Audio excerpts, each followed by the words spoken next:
আমার কোনো রাজনীতি রং নেই। আমার একটা বিশেষ পরিচয় আছে। আমি সন্দেশখালী থেকে উঠে আসি। আমার বাবা জীবনের প্রথম 10 বছর আরএসএস করেছেন, তার পরের 10 বছর বিশ্ব হিন্দু পরিষদ করেছেন, পরের 4 বছর ভারতীয় জনতা পার্টি করেন। অনেক দিন থেকে হুমকি আসছে যে তোমার ব্যবস্থা করব, তোমার সঙ্গে দেখা যাবে। হঠাৎ করে ডাক আসলো বাবার কাছে যে তুমি বাড়িতে এসো। দেখলাম বাবাই ফোন করছে। তখন বলছে যে আমাকে শাহজাহান শেখের বাহিনীরা সবাই ঘিরে নিয়েছে, হয়তো আজকে আমি আর ফিরবো না। মা, ভাই বোন আর নিজেদের আমার সংগঠনের ছেলেদের খেয়াল রাখিস, ওরা তোকে বাঁচিয়ে রাখবে। সেদিন বুকে লেগেছিল যে এর উত্তরটা একদিন জায়গা দেবো। কথাটা হচ্ছে আমাদের যুব সম্প্রদায় এদের কি হবে, পরবর্তী প্রজন্ম আমরা কি শিখবো? যে আমাদের দাদা দিদিরা রাস্তায় বসে আছে, আমাদের ভবিষ্যৎও তাই।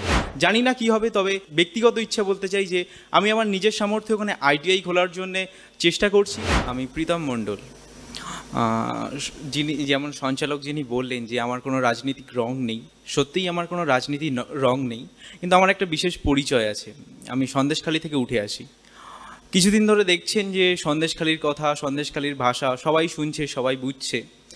আমার র্যাঙ্ক পশ্চিমবঙ্গে 14, এমন বিশেষ কিছু র্যাঙ্ক নয়। আমার মতন অনেকেই আছে যে যারা এমন র্যাঙ্ক করেছে।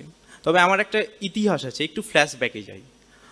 আমি 2019 সালে আমি সন্দেশখালীতেই থাকতাম। ওখানে হাটগাছি একটা স্কুল আছে, ওখানেই আমি পড়াশোনা করতাম।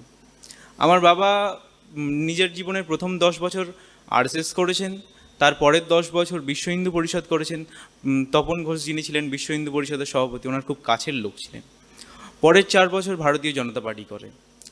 তো আমাদের জীবন যেমন ছন্দবদ্ধ জীবন চলে, শহর সম্বন্ধে এত, দুনিয়া সম্বন্ধে এত বিশেষ কিছু ধারণা নেই।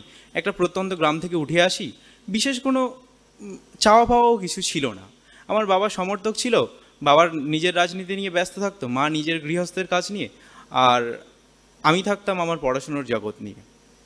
2019 লোকসভা ভোট শেষ হয়েছে আমাদের বুথ থেকে, কারণ আমার বাবা ওখানকার এসসি মোর্চার প্রেসিডেন্ট ছিলেন। তো আমাদের মণ্ডল থেকে টোটালি বিজেপি লিড পেয়েছে। তো প্রথম অনেক দিন থেকে হুমকি আসছে যে তোমার ব্যবস্থা করব, তোমার সঙ্গে দেখা যাবে। তো আমরা সব কিছু উপেক্ষা করে চাপের মধ্যে বেঁচে যাই যে ঠিক আছে, যা হবে শান্তিপূর্ণ উপায় মিটিয়ে নিয়ে গেলেই হলো। আমি ছোট ছিলাম, রাজনীতি সম্বন্ধে বুঝতাম না, নিজের পড়াশোনা করতাম, নিজের জগৎ নিয়ে ব্যস্ত থাকতাম। হঠাৎ করে জামাই ষষ্ঠীর দিন বাবা, আমরা সবাই মামার বাড়িতে আছি, হঠাৎ করে ডাক আসলো বাবার কাছে যে তুমি বাড়িতে এসো। বাবা আসলো। হঠাৎ করে বাবা চলে আসার পরে শুনতে পাই যে গণ্ডগোল হচ্ছে আমাদের ওখানে। তার খানিকক্ষণ পর থেকে কিছু ফোন আসতে থাকে আমার কাছে। দেখলাম বাবাই ফোন করছে। তখন বলছে যে আমাকে শাহজাহান শেখের বাহিনীরা সবাই ঘিরে নিয়েছে, হয়তো আজকে আমি আর ফিরবো না। কিন্তু এইটুকু খেয়াল রাখিস যে মা, ভাই বোন আর নিজেদের আমার সংগঠনের ছেলেদের খেয়াল রাখিস, ওরা তোকে বাঁচিয়ে রাখবে। তারপর অনেকটা সময় কেটে গেছে। সেদিনের মাননীয় মুখ্যমন্ত্রী আমার বাবার সম্বন্ধে অনেক কমেন্ট করেছিল যে আমরা নিজেরা মারা গেছি, নিজেরা গুলি করেছে, শাহজাহান শেখ তো ছিলই না, কেউ কিছুই করেনি ওখানে।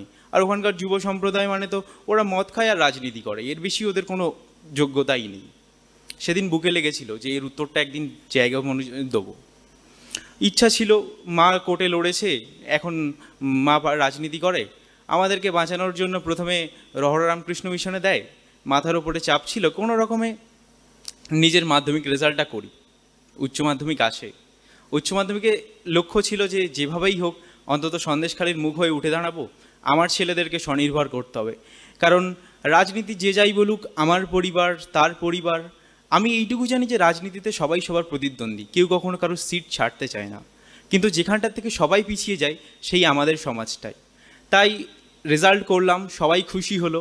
এরপরে অনেক জল ঘোলা হচ্ছে সন্দেশখালী নিয়ে, কিন্তু কথাটা হচ্ছে আমাদের যুব সম্প্রদায় এদের কি হবে।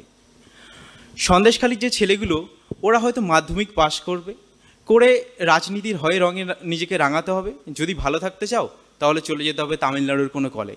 আমি জানতে চাই এদের ভবিষ্যৎ কী। আমি জানতে চাই যে যারা শিক্ষক নিয়োগের জন্য বসে আছে, এই দাদা দিদিরা, তারা তো আমাদের ওখানটার থেকেই যারা পড়াশুনো করেছে। কারণ আপনি জানেন না যে আমাদের ওটা কৃষি প্রধান অঞ্চল, আমাদের এমন কিছু আয় ইনকাম নেই।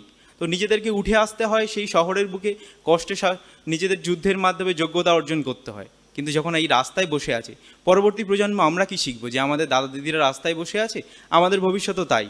তাহলে আর কি আমাদের দাদা ভাই বোনেরা উঠে আসবে? আমি তাদের জন্য লক্ষ্য ঠিক করতে চাই। পশ্চিমবঙ্গের আপাত দৃষ্টিতে যদি আপনি দেখতে চান যে অর্থনীতির দিক থেকে আমি একটু যদি বলি যে তিনটে সেক্টর আছে, প্রাইমারি, সেকেন্ডারি আর টার্সিয়ারি। প্রাইমারি হচ্ছে কৃষি, সেকেন্ডারি ইন্ডাস্ট্রি আর টার্সিয়ারি হচ্ছে সেবাগত ক্ষেত্রে। সেবাগত ক্ষেত্রে শিক্ষা বা ডাক্তার এইগুলো আসে, কিন্তু আমাদের দাদা দিদিরা আপনি যদি দেখেন যে তারা রাস্তায় বসে আছে, সেবা এখানে অচল। আর রইল কথা শিল্পের, তা শিল্পের তো কোনো মানে চিহ্ন মাত্রই নেই। সুতরাং যুব সম্প্রদায় কী করবে? যুব সম্প্রদায় পশ্চিমবঙ্গে লক্ষ্যহীন। আমার সোনার বাংলায় আজ আমার নিজের যুব সম্প্রদায়, স্বামীজি বলেছিলেন যে 100 জন যদি যোগ্য যুব আমি পেয়ে যাই, আমি ভারত সারা দেশ কাঁপিয়ে দেব। সত্যি বলছি, আর যুব সম্প্রদায় অন্ধকারের মধ্যে আছে। জানি না কি হবে, তবে কোনো রাজনীতির সম্বন্ধে আমি বলতে চাই না, শুধু নিজের ব্যক্তিগত ইচ্ছা বলতে চাই যে আমি আমার নিজের সামর্থ্যে ওখানে আইটিআই খোলার জন্যে চেষ্টা করছি।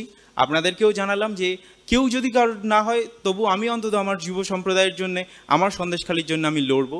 আপনারা আশীর্বাদ করবেন, এইটুকুই।